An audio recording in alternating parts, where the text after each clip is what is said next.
Hai creators and watchers, sebelum kamu tonton video ini, jangan lupa subscribe, like, dan sharing apabila isi konten video ini bermanfaat. AVG Talk merupakan agenda seru dari Asahan Fitgram untuk ngajakin ngobrol santai orang-orang kreatif di Asahan, sekaligus sebagai ajang promosi dan informasi yang pastinya bikin nambah smart sekaligus nambah inspirasi. Halo teman-teman semua, ketemu lagi dengan kami Asahan Fitgram. Hari ini kita berada di studio Jambore TV. Keren ya, lihat nih. Kamu-kamu yang mau nanti boleh main-main di situ. Tapi hari ini kita mau ngobrol-ngobrol ya, ngobrol-ngobrol santai. Yang hari ini akan kita bahas tentang kesehatan dan lain-lain. Penasaran? Berikut kami panggilkan Dr. Aris Yudariasa. Beliau adalah Sekretaris Dinas Kesehatan Provinsi Sumatera Utara, juga juru bicara Satgas COVID Sumatera Utara. Halo dokter, apa kabar? Halo, udah lama nggak jumpa ya? Udah 1 tahun lebih ya? 1 tahun lebih ya? Iya. Jadi teman-teman, Pak dokter ini dulu yang memimpin Dinas Kesehatan di Kabupaten Asahan ya, tapi sekarang beliau sudah pindah ke provinsi. Iya. Sehat ya dokter? Alhamdulillah, Iya. sehat. Aku sih masih penasaran nih dengan COVID ya. Pasti itu aja bahasanya kalau soal kesehatan gitu. Masih banyak nih masyarakat yang bener nggak sih COVID itu ada, bener nggak sih hanya rekayasa politik segala macam, itu gimana sih dok? Kadang-kadang pusing dengerin masyarakat yang komentarnya begitu gitu. Ya, jadi kawan-kawan semua, kalau kita bicara COVID, ya COVID-19 ya, Iya. ini kayaknya nggak habis-habis nih dari setahun yang lalu ya kan. Nah saya dari mulai Maret hingga hari ini itu secara terus-menerus itu selalu menyampaikan informasi terkait dengan COVID. Tapi begitu pun masih banyak juga masyarakat kita yang masih belum percaya. Betul. Ya, kalau saya pikir sih ya wajar-wajar saja, karena mungkin yang belum percaya ini yang belum kena. Ya. Kalau yang udah kena pasti percaya lah, dan bakalan akan menjaga dengan kuat bagaimana supaya tidak terkena COVID. Jadi kita ketahui memang COVID ini kan penyakit baru nih, baru ditemukan tahun 2019 di Cina, ya. Tapi kenapa COVID ini menjadi sangat luar biasa? Karena penyebarannya juga luar biasa. Jadi di belahan dunia sudah tidak ada lagi negara yang bebas dari COVID-19 termasuk Indonesia. Apalagi Sumatera Utara. Nah memang bagaimana kita meyakinkan masyarakat bahwa COVID ini bukan konspirasi, ini memang masih terus kita lakukan sampai saat ini. Dan memang dengan segala keterbatasan dan segala informasi yang kita sampaikan, ada orang yang masih tidak percaya, ada yang sudah percaya. Dan saya berharap mudah-mudahan yang tidak percaya ini belum terlambat lah untuk percaya. Ya, seperti itu Mbak, ya kan? Gimana ya kalau ngelihat di masyarakat gitu ya, sampai sejauh ini juga kadang-kadang kita sendiri nih memang suka bandel ya untuk mempercaya bahwa COVID itu ada, dan akhirnya memperbaiki diri, menjaga protokol kesehatan, gitu-gitu kan. Masih banyak yang di luar sana masih abai terhadap itu gitu kan. Nah, terkait dengan tugasnya Pak Dokter nih sebagai juru bicara ya, pasti ada suka dukanya. Sebagai tenaga kesehatan juga yang slogannya berdiri paling depan gitu kan, di garda terdepan gitu. Punya kekhawatiran apa sih dok terhadap COVID ini untuk diri pribadi gitu dok? Ya, yang pertama saya pribadi sudah pernah terkonfirmasi, ya sudah pernah terkonfirmasi. Bukan terpapar dok ya? Terkonfirmasi positif. Terpapar dari mana saya pun nggak tahu ya kan. Tapi memang itu sudah menjadi resiko. Yang pertama, tugas kita sebagai tenaga kesehatan ya, khususnya penyampai informasi ini banyak bergaul dengan banyak orang.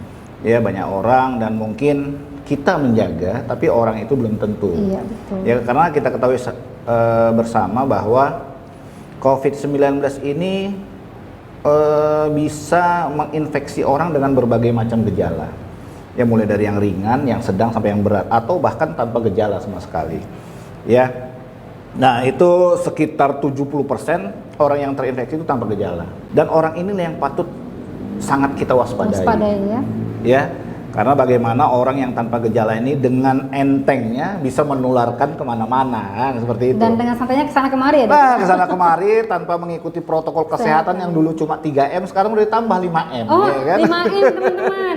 Apa aja dok biar teman-teman tahu nih yang 5M Yang itu pertama apa aja? 3M pertama tetap menjaga jarak, menggunakan masker dan mencuci tangan, lalu mengurangi mobilitas dan menghindari kerumunan. Oh, Ya, ingat ya. jadi ingat udah 5M. Ingat Nah, ya. jangan sampai bertambah sampai 10M, masyarakat masih belum sadar juga ini bisa berbahaya gitu ini kan.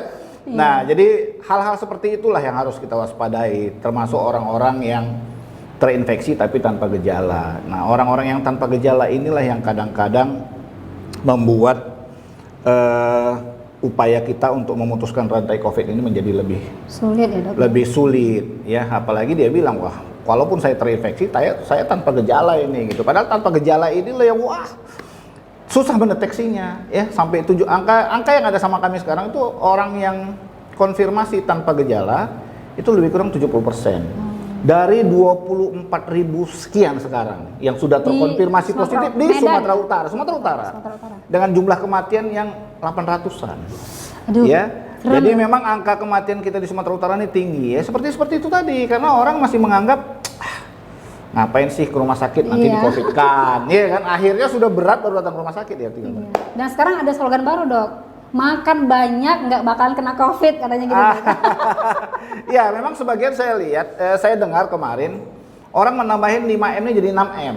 Yang Makan terakhirnya ya, itu Dok, ya? makan gitu ya kan. Padahal dengan makan yang salah, makan rame-rame seperti itu juga bisa menjadi klaster-klaster baru makan bersama. Seperti kita ketahui beberapa waktu yang lalu Bapak Ketua Komandan Satgas Nasional Pak Doni Munardo itu terinfeksi karena makan bersama gitu ya.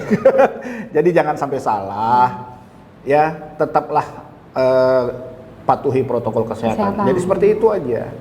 Ya, nah tadi itu dengan pola hidup anak muda zaman sekarang ya dok ya, yang lebih senang kumpul gitu Iya. kan, itu memang resikonya besar ya dok ya untuk terpapar. Sebenarnya ya, Dok? bagus ya, kumpul-kumpul sih boleh, tapi dengan upaya yang sama bagaimana penyebaran COVID ini bisa diselesaikan. Karena apa? Kalau dulu petugas kesehatan, tenaga kesehatan itu menjadi garda terdepan. Iya. Sekarang sudah menjadi garda terakhir. Yang terdepannya siapa? Ya komunitas-komunitas gitu ya kan. Komunitas inilah yang harus berdiri paling depan, yang bisa mengedukasi masyarakat bagaimana COVID ini yang sebenarnya. Jadi kita berharap komunitas ini bisa menjadi portal yang benar lah, ya, bukan menjadi kelompok yang membuat klaster-klaster baru gitu. Iya, jadi dok tadi selain menjaga selain pakai masker, selain Mencuci tangan dan menjaga yang jarak, ya. 5M tadi, kira-kira apalagi sih dok yang untuk diri kita pribadi, misalnya apakah konsumsi makanan sehat untuk menghindari COVID tersebut dok? Ya standar lah, ya standar bagaimana kita menjaga pola hidup, ya pola hidup dan gaya hidup. Ya gaya hidup kita dirubah, apalagi sekarang kan kita diharuskan untuk hidup berdampingan dengan virus COVID. Nah ini kan gayanya jadi lain nih. Kalau dulu kita berdampingan dengan virus-virus yang lain mungkin biasa-biasa aja. Kita berdampingan dengan penyakit kan sudah lama. Ya, virus kayak virus penyakit-penyakit yang demam berdarah, influenza atau yang lain-lain itu sudah biasa saja ya. Tapi karena ini penyakit baru dan sampai saat ini belum ada satu orang ahli pun yang menyatakan kapan ini berakhir ya kita harus dipaksa untuk hidup berdampingan lah dengan virus ini, dengan catatan bisa menjaga gaya hidup dan melaksanakan protokol kesehatan. Seperti itu aja, sebenarnya ringan sih, iya kan? Ringan tapi sulit ya dok ya? Iya ringan tapi sulit karena virus COVID-19 ini tidak bisa jalan sendiri. Jadi dia tuh bukan virus di satu tempat terus jalan-jalan ngenain orang, nggak gitu. Kalau nggak kita yang membawa ke sana, dia nggak akan pindah. Wah seru teman-teman. Jadi kamu harus tahu tuh virusnya itu menggunakan media perantara. Siapakah perantaranya? Itu kita ya dok ya? Kita sendiri. Kita gitu. sendiri. Makanya dan belum ada obatnya ya dok ya? Belum ada obatnya. Harus hati-hati. Seru kan ya ketemu sama Pak Dokter? Kalau belum ada obatnya tapi sudah ada pencegahannya dok ya? Seperti sekarang yang lagi viral vaksin, nih. Ya. Vaksin yang masyarakatnya pada gimana gitu dok ya? Kasih dong dok pengertian vaksin itu apa sih biar teman-teman ini nggak takut untuk divaksin gitu? Ya, yang perlu kita ketahui bersama bahwa yang pertama adalah vaksinasi COVID-19 ini adalah salah satu upaya untuk memutus rantai. Ya, memutus rantai penyebaran COVID. Kenapa? Kita diberikan vaksin untuk menumbuhkan antibodi yang ada di badan kita untuk melawan seandainya kita terpapar COVID-19 ya.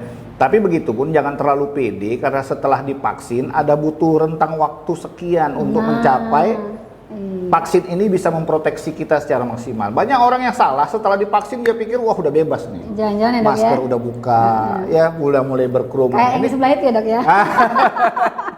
Jadi itu hal yang salah karena kita ini bukan seperti makan cabai, habis disuntik langsung vaksin itu bekerja bisa memproteksi tubuh kita, tidak, ya kan? Jadi dia perlu proses ya, Dok. Ada proses, ada sekian hari, makanya dosis yang diberikan juga harus 2 kali, ya, untuk mencapai untuk mencapai proteksi maksimal itu butuh waktu lebih kurang 28 hari setelah disuntik yang pertama. Jadi banyak orang bertanya, banyak kasus setelah divaksin masih terinfeksi COVID. Ya bisa. Sebelum mencapai proteksi maksimal di 28 hari dia terinfeksi, boleh bisa-bisa saja seperti itu. Terus kan banyak nih, Dok, ada beberapa berita-berita gitu ya yang menyatakan kalau setelah divaksin tuh jadi sakit, bahkan ada yang sampai meninggal dunia. Itu gimana sih, Dok? Serem banget kedengarannya gitu. Tonton kelanjutan keseruan video ini di channel YouTube Jambore TV. Klik link yang ada di description box.